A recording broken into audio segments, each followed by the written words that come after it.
kill and come in, and y'all be like, "Oh, the Saints ain't go no fucking where." There's a black Drew Brees back here. He's a little bit taller, a little bit more mobile. I feel like they've been holding him out on this mobile. This dude can run, man. Yeah, he can. They be acting like, oh, he's just like Drew Brees and like it's the exact same. It's like, nah, this dude is fast, man.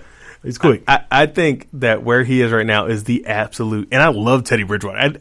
He's like the perfect pro to me. I would love him on my team. If we didn't have the GOAT already, I would love him. I would love him involved right in there. He's really good. I'm really high on him, and I think if he doesn't, he deserves to be a franchise quarterback somewhere. Yeah. And the best situation just happens to be where he's at, where he's not a starting franchise quarterback. Yeah, maybe we'll see. We'll see if he goes the Nick Foles route. And because, like, the thing about Teddy is that he's only proved himself in that 1 year, that rookie year. Yeah. And so everybody's like, oh, yeah, he proved himself and he's definitely a good quarterback. However, that was in a very game manager-y situation. Yeah. So we haven't seen him just throwing the ball around. Now we've seen 5 games of him throwing the ball around.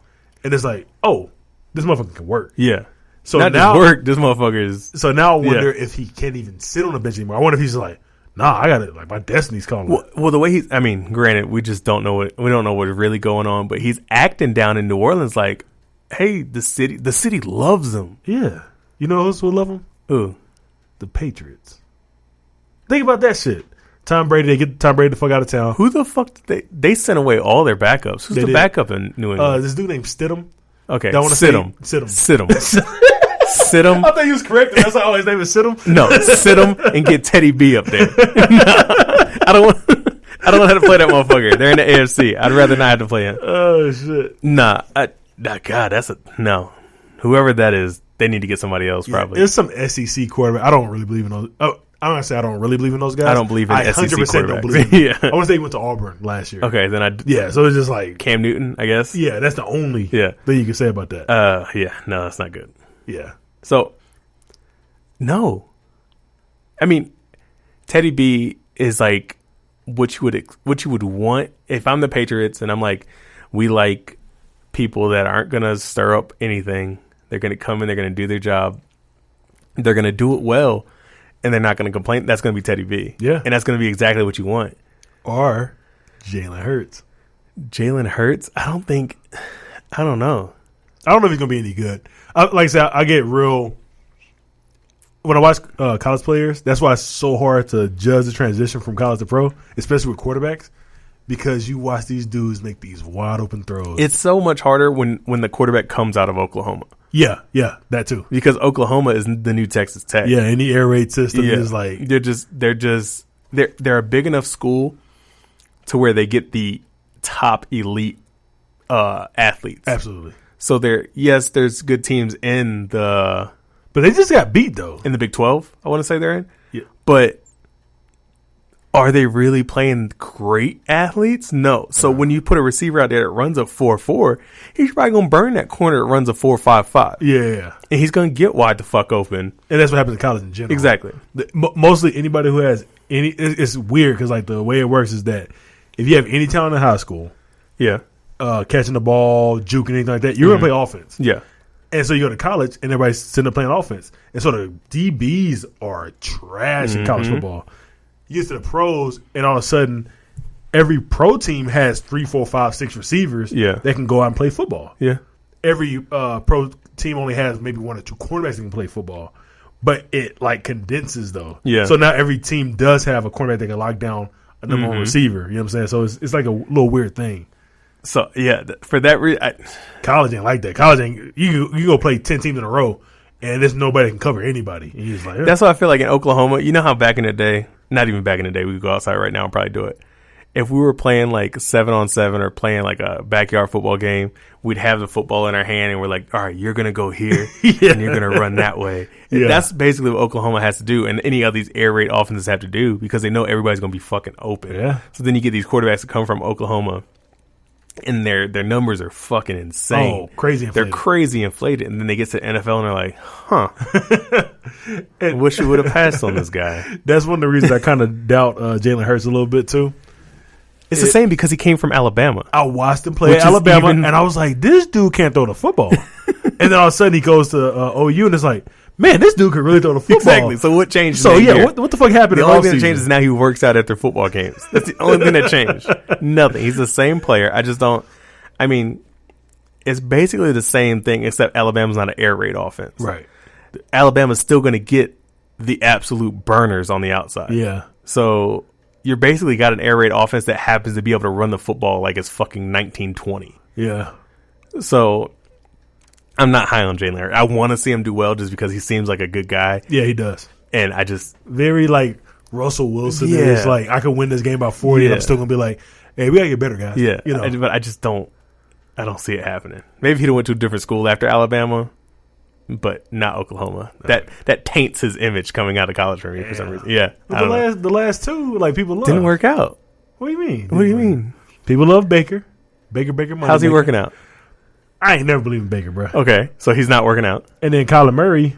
How's he working out? We're saying that Baker's not working out because of coaching, though. Baker's not working out because he can't make he is the prototypical Browns quarterback. Yeah, which is bad, dude. I was thinking about this, man. Like another fucking segue here, but like, why do the Browns?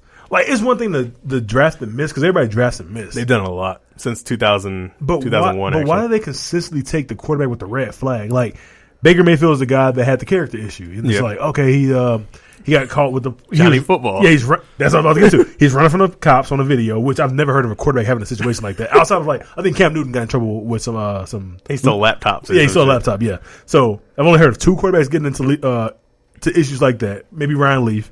Yeah.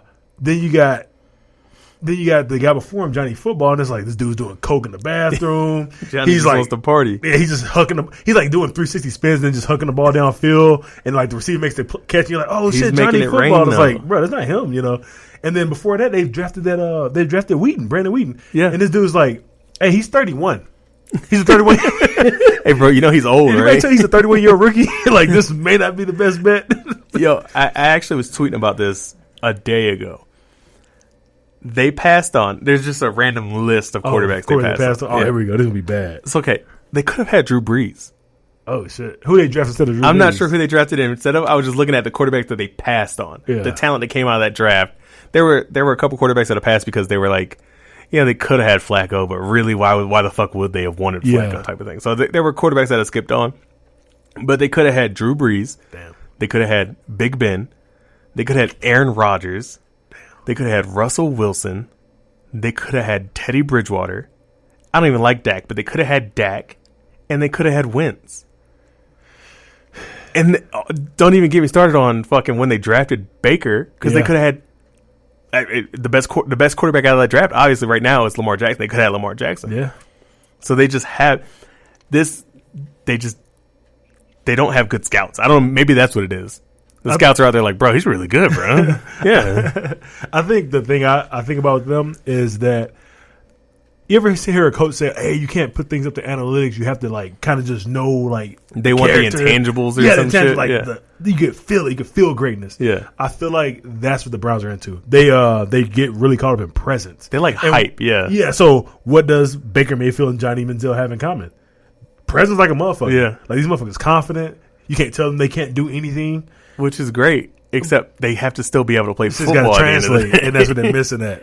And and when I was just looking at the list, I'm just like, you got to be shitting me. Like, granted, they were still the Browns, so who knows if those quarterbacks would have turned out to be the quarterbacks that we know today? Oh, absolutely not. But anything would have been. You would have had at least some consistency. Yeah, like you had 10 chances to get it right, and you went 0 for 10. Yeah. Like, come on. Unless they can somehow save Baker Mayfield. I don't think they can, though. I think Baker is so high on himself. I'm not sure. Granted, obviously, I don't know the fucking guy. Yeah. But I feel like that type of personality is not going to be receptive to be like, bro, you suck. We need to fix this. Dude, he's got to find his own McVay. Remember how Golf was that first year? And it's like, oh, Golf fucking sucks. He's a bust. Yeah. Why'd I draft this guy? Mm-hmm. Offensive coordinator comes in there that's throwing in new wrinkles. But Golf still sucks, though. Yeah, he sucks. The thing about Golf is if the team is good to below average or terrible, Golf looks good or great. Yeah. Ooh, if they got to play a good team. When that's just elite, though, ooh, Jesus Christ. Yeah. That offense stalls bad. Yeah, it ain't good. I don't know, man. I don't know at all. Pardon the interruption. But this episode goes on for 2 hours. So we're going to make this a 2-part episode. Check your feed for the second part of this episode on iTunes, Spotify, however you're listening, to hear our thoughts on the NCAA's ruling that college players can get paid and some NBA talk. See you next time.